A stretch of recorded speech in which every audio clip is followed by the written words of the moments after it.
What's up, everybody? Welcome to another episode of this unnamed show. Today's name is going to be the Chronicles. We've heard that one a lot. A lot of suggestions out there for calling it the Chronicles. This is a reference to Corona, not the Quran, though both of those things are making us take about a month off. I think we need a rim shot sound effect to go along with some of these takes. Guys, Instagram stole our shit. Oh, by the way, cheers, everybody. Everybody at home, put the glass up. I'm drinking a little Nespresso with some oat milk. Treat myself right during this quarantine. But Instagram stole our shit. I'm also, by the way, here with Mark Gagnon. You know Mark from Corona's Got Talent. Yo, what's up, everybody? Flagrant too. Opens for me on the road. Mark is filling in today. So here's the deal. We started this amazing live Instagram live thing called Corona's Got Talent, where we get the most talented or least talented people on the internet in the entire world to come hang out with us for a half hour, 45 minutes. The winner gets absolutely nothing, but we all are completely entertained, singing, dancing, playing soccer. We got UFC champions showing a dang-a-lang. You know, we got beef starting. Real shit was popping off on the Corona's Got Talent. Matter of fact, we're going to be doing it again tonight. By the time this is out on YouTube, oh shit, we usually put this on Instagram Live. Doesn't matter. By the time this is out on YouTube, it's always going to be up there, but it'll be on my Instagram. So we've been doing it for a few days, and today Instagram comes out and says that they're doing their own Instagram talent show. Now, before any of you say, you're not the first person to ever do a talent show on Instagram or even a talent show, I know. I'm aware of that, okay? And there's probably someone else who did an Instagram talent show. I don't care if other people take our ideas. Matter of fact, I often tell people to take them. I want people to take them. That's part of innovation. That's part of creation. That's part of leading the way in your field, is that other people are going to follow suit. And I like that. I'm honored by that. I think that's great. I do have a problem, though, when a company, Instagram, shadow bans me for a while, definitely affecting my business, affecting my pockets, affecting my ability to create on their platform and garner new people to become part, new audience, new fans, new supporters. I have a problem when they shadow ban me and then take the content that we're doing and do it on their own. That seems like a conflict of interest right there, don't you think? If you enjoy what we're doing, you support what we're doing, then let it flourish. Show it to the people. Don't ban me and remove me from the Explore page every single time. Yeah, I mean, that's it. Maybe I just had to get that off my chest a little bit. I felt aggrieved by Instagram, and it really was fucking bothering me. I've also been cooped up during this quarantine. Have you guys had enough? Have you guys fought with your girlfriends yet? Because me and my girl duked it out last night. It was good. What happened? It was just one of those things where we'd been like avoiding a big fight, and we've been like patching it up. Like we've been doing like bailouts, right? Bailouts work for an economy. They don't work for a relationship, right? And we basically got to this point where we're like, fuck it, we just got to have it out. And we just had it out. And it was an all-out brawl. It was beautiful. I mean, bringing stuff up from like weeks ago. I mean, we were going at it. You're wrong, you're wrong, you're wrong, you're right. I mean, it was great. And we got it all out of our system. We just flushed it all out. And we started anew. Sometimes you need to hit reset. I recommend a fight. I recommend a fight with your significant other, your partner, your roommates, whatever it is. Just go to the living room, sit down on the couch, put a drink on the coffee table, and fucking go at it. Go at it. 30 minutes. We went at it for 30, took a break, went to separate rooms, went back at it for another 30. You had a halftime? Bro, it was like a soccer game, dude. You took an intermission? Dude, it was. It was just World Cup fighting over here. You're in your corner. You call Akaash. I had to. I had to go on Instagram. I had to just kind of cleanse my soul a little bit. I had to get a little distraction. I went away from the fight. Obviously, I was scared. Not scared, but you like pussy out a little bit. You're like, I don't want to cause a bigger fight by walking away. No. Both walk away. Take your time. regroup your arguments. Sometimes you're in an argument with your girl. She gets you so spun in different directions that your thoughts aren't straight. I had to get my thoughts straight, get my notes down. What are we arguing about? Stay on task, deliver, okay? She wasn't going to throw me off. There's no jury to decide who's right or wrong, right? We really got to convince each other. This is like this old-fashioned, this is like a duel. It's like a vendetta kind of shit. But we did it, so go out there, have a huge blow-up with your girlfriend. Relationship recession. Yes. I think that's how you avoid it. No, maybe. Let me bring that back. Yes, you can avoid. No, you need complete collapse. That's it. It's like when a forest burns down. Yeah, well, not a forest, but the farmland. Yeah. You know how they like burn all the crops so that it will regenerate over time? Mm-hmm. That's what we did, and it feels good. I feel fresh. I feel ready to grow. So we'll see what happens. I mean, we might throw down again tonight. You never know at this quarantine, but we're on a fucking edge. I mean, we got in a fight. I don't even. What did we even get in an argument about? I forget what it was. I mean, who gives a fuck? Really, at this point, who gives a fuck? Trump's going to let all the old people die. That's all that matters. And we got a big stimulus package. So cool things happening today. But, yeah, Trump was basically out there, and I think it was like the governor or like this, I don't know, something of Texas, some guy in Texas, I forget. He's basically like, kind of said what we had said on the podcast, which was like, old people don't want to fuck the economy up for everybody else. They're old. They're ready to die, right? If you ask them, they'd probably be willing to sacrifice it. And no bullshit. And I'm not necessarily suggesting this because my parents are old, right? But every old person I've spoken to is 100% okay with them trying to avoid getting it and everybody else getting back to work.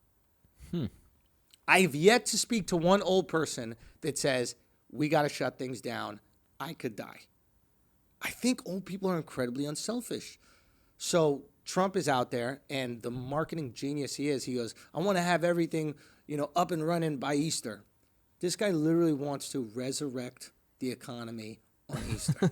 He can't not think of things in terms of an Instagram post because it's going to be like his head on an Easter bunny and then just like dragging the American economy behind him. He's going to find a way to spin it and make it look phenomenal if all the old people don't die in the process. Yikes. Mark's a little skeptical. Mark doesn't really believe entirely that everybody's going to die. Is that fair to say, Mark? Yeah, I think so. You think that you're skeptical or you think that the old people won't die? I think a lot of people could die, but I'm still unsure in exactly how many. Right. So, like, Mark, can I tell you the text that you sent me today? Which was what? About the hospital? Yeah, I don't remember. Mark sent me a text today. He goes, they're inflating the numbers. Now, Mark's not an Italian, but the way he said, they're inflating the numbers. Look, this is how many people died in the hospital today. And I was like, bro, that's a lot of people. He goes, people die in hospitals. That's the last place you go before you die often, right? And it does make sense. They're going to throw us statistics of all the people that have died in the hospital. And when people get to a hospital, usually they're going to die, maybe from other things. Right there, maybe people that died from a heart attack at the hospital that day. Maybe somebody died from stomach cancer, et cetera. Is that what you were trying to say, Mark? Yeah, a little bit. The one specific article that I sent you was a guy that got coronavirus, right, and then happened to fall and hit his head and then died from head trauma. Right. And then they said it was corona-related death. That's a little extra. He died after being infected by coronavirus. How did he fall? Like, was he taking a deep breath? If it had anything to do with respiratory? Yeah, was he like coughing a few times, slip, fall? Is the cough the new banana peel? Yeah. So anything related to corona whatsoever, if you die. I guess, yeah. So let's say you say, hey, bro, get away from me. You got corona, and then someone just kills you. Would that also count as corona-related death? Yeah, based off this article. Okay, so maybe the numbers are being a little inflated. But maybe they need to scare us. See, that's the thing. I think that there's a world here where they want to scare us because we're not taking it serious enough because nobody that we really know has died yet. Yeah. Right? The closest we have, and I wonder if this changes things, if she ends up dying, I hope she doesn't. But there's a basketball player named Karl Anthony Towns. Do you know Karl Anthony Towns, everybody at home? Mark, you know Karl Anthony Towns? Plays for the Minnesota Timberwolves, power forward, really skinny ankles, almost comically so. Big, flat feet, skinny ankles. Built like Oscar Pistorius. Like, if Oscar Pistorius's fake legs were real, that's how Karl Anthony Towns looked. And his grandma got it, and she's in a coma now in the hospital. Now, Granted, she's older, grandma. I assume the coma is related to coronavirus. I mean, this would be really unfair if she was in a coma and then got the coronavirus and they were blaming it. That would be back to what you were saying, right? Mark, we shouldn't laugh at that. So if someone's in a coma and you have coronavirus, someone gave it to her. They're just... that she knows. They just CPR in it? Yeah. Is it Carl Anthony Towns? He's over here weeping. It's like, bro, stop breathing on your grandma. So, I mean, he's tall too, right? You got to bend over. Yeah. That's an active... He's already 6 feet of distance if he's standing right next to you. More than that. That's what I'm saying. He killed his grandma. No, if she ends up dying, I think it becomes real. Because I think there were like different waves for them to take it, for getting us to take it serious, right? We had like the Tom Hanks, Rita Wilson wave. Do you believe that she ever had it or he had it? Maybe. I just don't get why you get tested with no symptoms. Perfect question. Mark has a great question. If they felt no symptoms, why are you even testing them? One, what a waste of a test. You've been telling us this shit all the time. We shouldn't get tested unless we definitely have the symptoms. Two, why would you be inclined to do that? How could you even go into the hospital again? I understand they're famous people. They can do whatever they want. It just still seems to be odd. But I think that they basically did the country a solid, or the world a solid. They're like, who's the most famous person that's willing to say they got corona? Tom Hanks, sure. Hey, would your wife mind doing it too? I mean, you guys are always around. Okay, great. Boom. They both say they got corona. We still don't take it seriously. We're out playing soccer in the park every nice day that we possibly can. Why? Because we don't care about shit until it kills you. And honestly, I don't even think we care about shit when it kills you still. Like, there are things out there that we know will kill you, but it's got to kill someone we know and care about or feel a connection to, right? Like, we could say Italians are dying, right? Because they are. There's tons of Italians. And they have these stories, but they're choosing between who lives and who dies. They say that to you. They say that to Mark. They say it to me.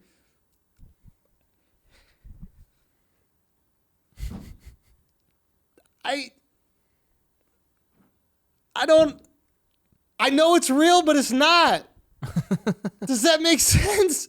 Like, is it because so many people die every day already and we have to come to some like understanding of that? What is it? I think it also has to be graphic.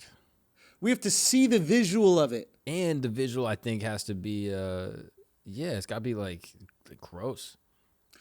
Like if you're foaming at the mouth and falling, like dying in the streets, it's like, wow, we have an issue.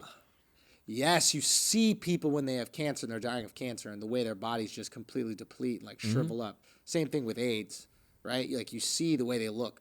But with corona, it's like you have a cough and then you get better if you're young, apparently. And then if you're old, you just cough until you go to sleep forever. Forever. Right? For real, though, right?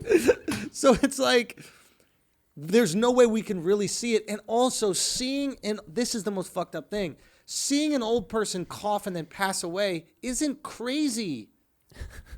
Right? I know that sounds fucked up, but isn't that how you imagine a lot of older people, like elderly people, would go? It's kind of the most devious virus in the world because the most brazen people don't give a fuck about it, and the most ready to die people also don't give a fuck about it. Right? It's like it can't. Oh man, it's so frustrating. It's like if someone designed a virus for the world to not care while it slowly took away 2% of it, this would be the one. Mm-hmm. It really shows you how little we care about old people, man. You have politicians screaming at you, please stay home. There are old people dying, and nobody cares. Are old people the least cared about group? Is that the most disrespected group? Is that the most, is there the most prejudice towards old people when you really think about it? Well, that's where the whole, ageism conversation comes in. Yeah, but I thought ageism is like you call some young, some 35-year-old woman ma'am, and she gets all upset. Ageism. Well, that's how I got co-opted. Oh, so it started out with initially, we really don't. Okay, break down the ageism. I think my understanding is initially you have a 55-year-old guy gets fired and then he goes to apply for a job and can't find work for 3 years. Yes. Okay. Because why would they spend the time to train a guy that's going to retire in 10 years when you can just get a kid out of college? Okay, so there's two things with that also, though, with the ageism thing, because there is a valid point. It's like you're a young business. You're trying to stay successful. actually, you're an old business. Let's say you're one of these like newspapers, right? And you've got all these writers on staff. Like I had an ex a while back, her pops was a writer, and he was on staff, and they let him go. They gave him a nice pension, but they were basically saying, nobody reads newspapers anymore. We can't continue to pay you this crazy salary. Nobody really gives a fuck. We'd rather pension you out or give you severance or whatever the fuck it is, a few years at full pay, and then you're done. And I think that's what started this, like, you know, firing the old people shit. But then again, it does make sense. Like, would I rather have a 55-year-old dude work at this ad agency and I got to teach him about Excel, I got to teach him about Photoshop, I got to teach him how to do all these different things, or should I have some 23-year-old kid who knows all of them perfectly? He's more equipped for the job. Is that ageist? I mean, if you really want to save money on, like, employees, maybe you would hire the older one because they're going to age out anyway, whereas the younger ones want to keep on getting raises and shit. I think ageism actually, now that I think about it, might be like the most reasonable prejudice. Right? Like, why? I mean, are you going to hire like a 60-year-old guy to be a fireman? Right? Like, Bro, how pissed would you be?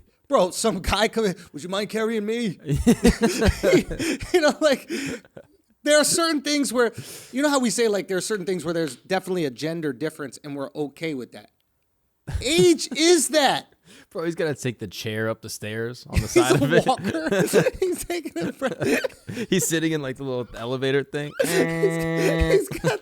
Oh, I know what you're talking about. The one that goes around the banister. Yeah. Oh, that's coming up. Like, I'm burning. His little diabetes bracelet. He's saving. That's the thing. I feel like age is the perfect thing where you could be prejudiced.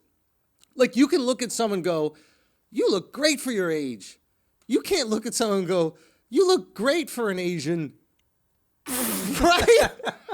Right? Like, we allow age prejudice. Age prejudice is important. But you do think that, though, right? It's a compliment. You said we do think that. Maybe. In if your an Asian head. chick got a fat ass, we'd be like, yo, you got a fat ass for an Asian. I think the Asian chick takes it as a compliment. Right? Unless she's like Filipino and they got a little bit of that in it. That's that dog, baby. Makes you good for doggy style. No, but there is something to this. Why is ageism even a thing? It's exactly how we should treat older people, right? Help them up the stairs. If someone tried to help you up the stairs, right? You would be offended. Yeah, I'd be like, what are you doing? What are you doing? I think it makes sense. I think we need to lean into this ageism. So you're for it. It's not like for or against. I just think it's like a natural process. Like, I believe in gender roles and I believe in age roles as well. And your role right now is to die so we don't fuck up the economy.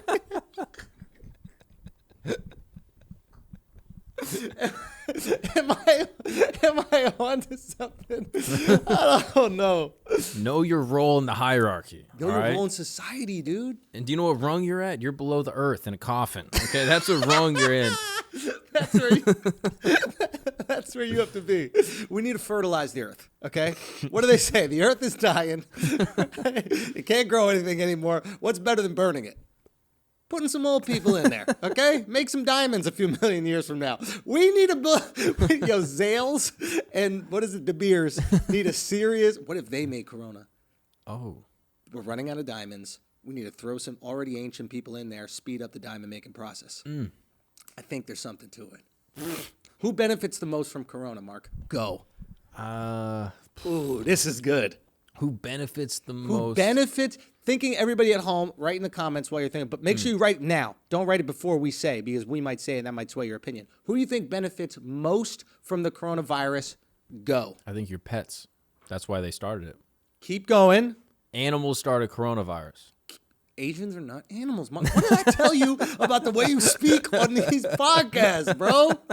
Come on, Mark. No, at the wet markets, certain people in Wuhan were eating animals that then started coronavirus, right?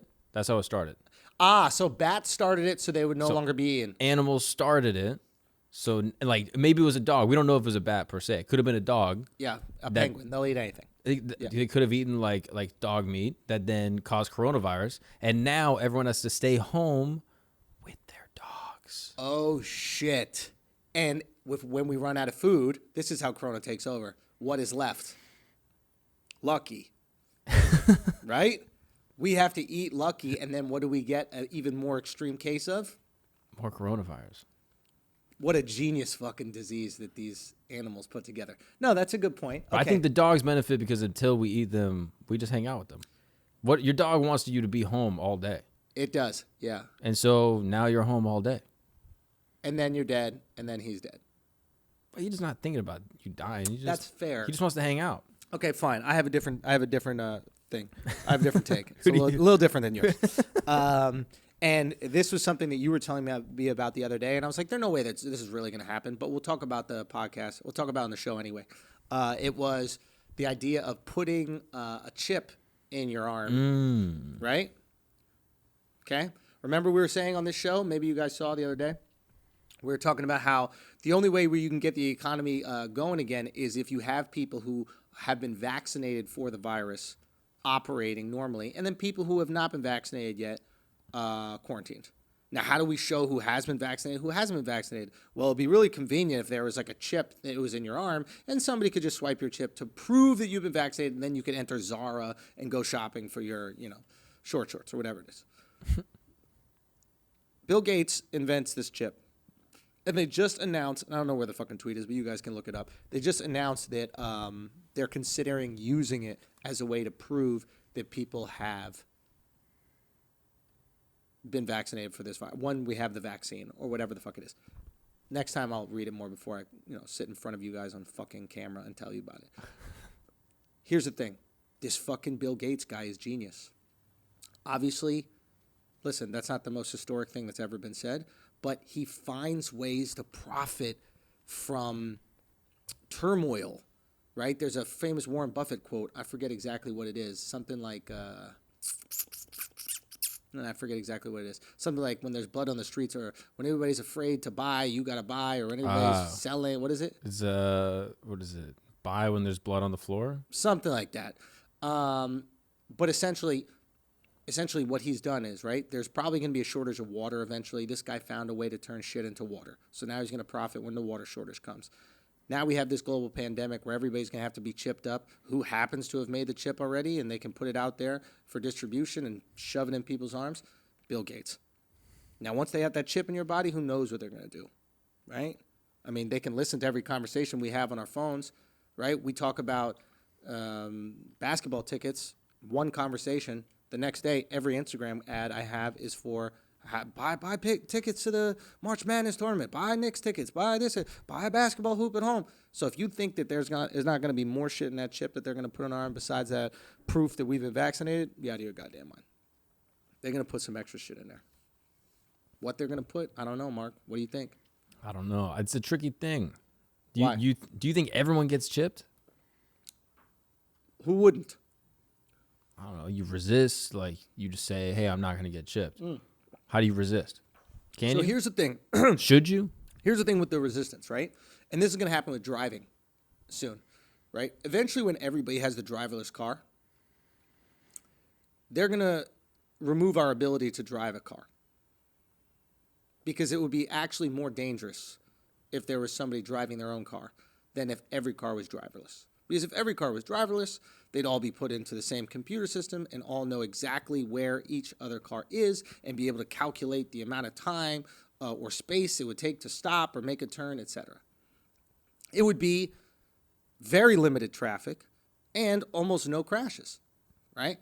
So insurance companies wouldn't even insure you if you were going to drive yourself because it would be too dangerous. The insurance companies just wouldn't get behind it. And I think eventually that will happen with the chip. You could say no, but then everybody in the store is going to be like, we just can't let you in. You go, why not? Well, we just can't risk you having a disease that could potentially infect everybody in here, and then all of our grandparents die. We just can't do that. So I think they don't make it mandatory, but they make it mandatory. You know? They're basically like the quarantine we have now. They're like, hey, you don't have to stay inside, but everything's closed, so have fun. And then we end up staying inside. I think they'll do the exact same thing with that. We'll see. Do you think it's dangerous? What's the downside of doing it? Of what, the chip? Yeah. I mean, I tend to have like a more like relaxed approach to these things. I'm just like, yeah, chip me. I don't give a fuck. you know, and you had that Snowden quote. What was the Snowden quote?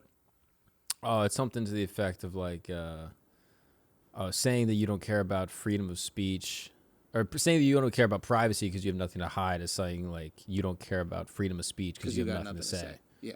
So it's more about like protecting that right. You have to kind of use it, I guess, which is fine. I'm like, put a fucking chip in me. I don't care. Let's get back to work. If it takes a chip to go do stand-up again, put the chips wherever the fuck you want. You can choose the spot. You could literally choose wherever you want to put it. I'm ready to do it. I'm ready to be back on stage, back out in the shows, chip up everybody, yank the chip out when you're done with my show.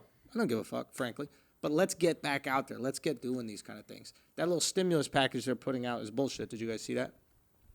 They approved some stimulus package. I think they're going to give everybody $1,200, couples $2,400. Crazy how they came up with that statistic, huh?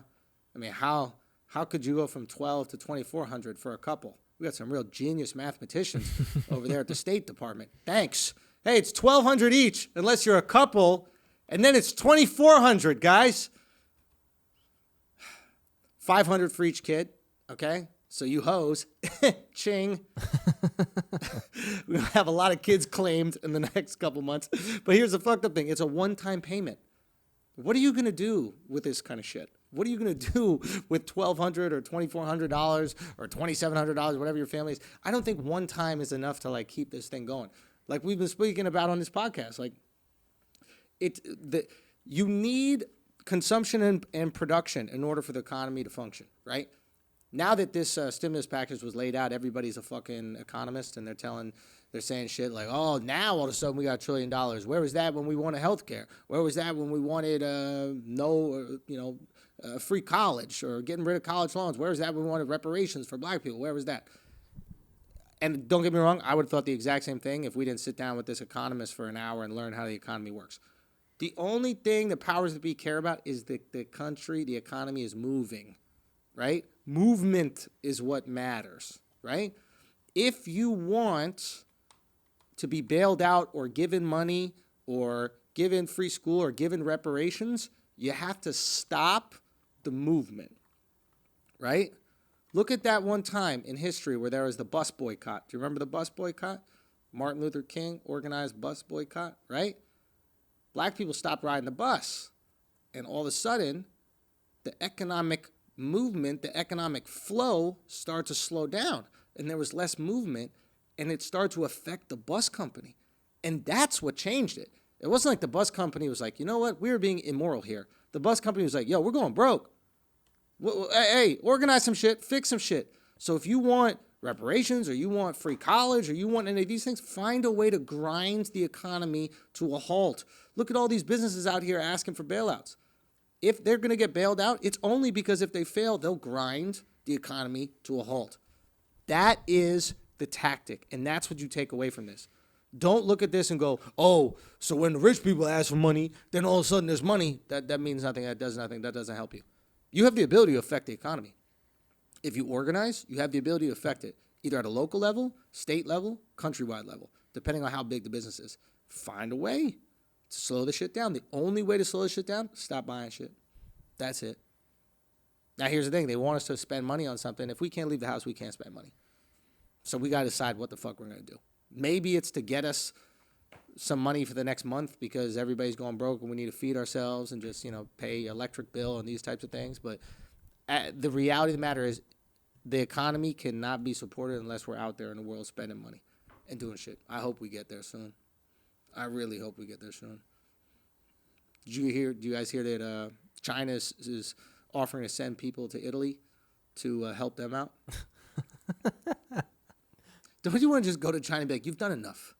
Can you just fucking relax? Can you just send some people down to the wet markets and stop selling humpback whale?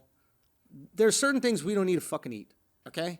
Just chill out. Let's do that. You handle your own shit, China. Like literally every virus. Is it every flu comes from China? Right? SARS, MERS. Was swine flu them? I think so, yeah. H1N1. I mean, come on.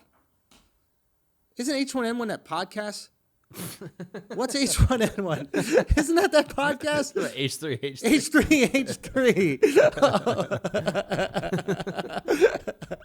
Anyway, point is, China, got to handle your shit.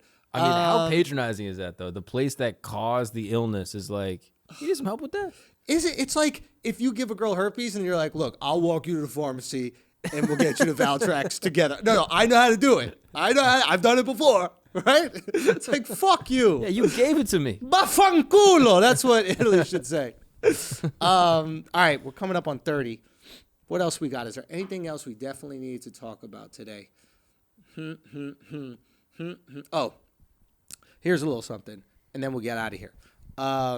You know, I just realized, and nobody's been talking about this at all. You know whose business is getting fucking murdered by this? Trump's.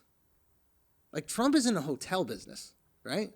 Somebody told me that 83% of hotels in New York, or rather, hotels in New York were at 83% not occupied, or whatever the fuck that is. So they were at 17% occupancy in New York last week. This week, I can't imagine what it is. I mean, that's even if they're open. That's even if they're open. They might be closed. My parking garage is connected to a hotel. The whole hotel is closed. They just shut down. No one's in there. So it's like, yay, man. This guy, and apparently his businesses can't be bailed out in the bailout. Because I think when you're a president, you're not allowed to financially gain directly from any of the bills that you sign into law. So literally, if every hotel gets bailed out, it'll be everyone. But the Trump hotels. I think there's a chance that the Trump hotels could go out of business. And how fucking crazy would that be that everybody said, Trump is just trying to be president so he can benefit himself. Trump is just going for the presidency so he can find ways to funnel money into his businesses. Trump is just doing all these things so that he can get even more rich and more powerful. And then what ends up happening? He loses his hotel business and potentially loses the election. If that does happen, I'll believe in the Illuminati, bro. Because that is maybe the most genius way to take down another human being possible.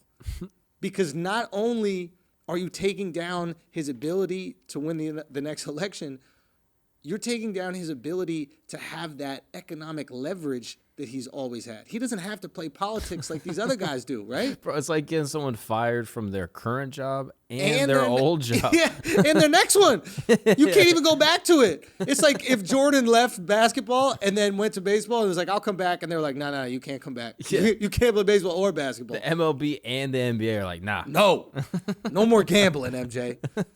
So it could be crazy. We'll see what happens. Now, do you think he's got like a workaround where he's got someone else's name on the books? It's not him. They got to, bro. Like, all these guys got to. They like, yes. And the conversation's going to be had. Like, he's making tons of money off this. When you have information, you make money, right? That's what that Richard Byrd, that senator, did. They, like, dumped all the stock, right? Dumped like $1 million worth of stock before.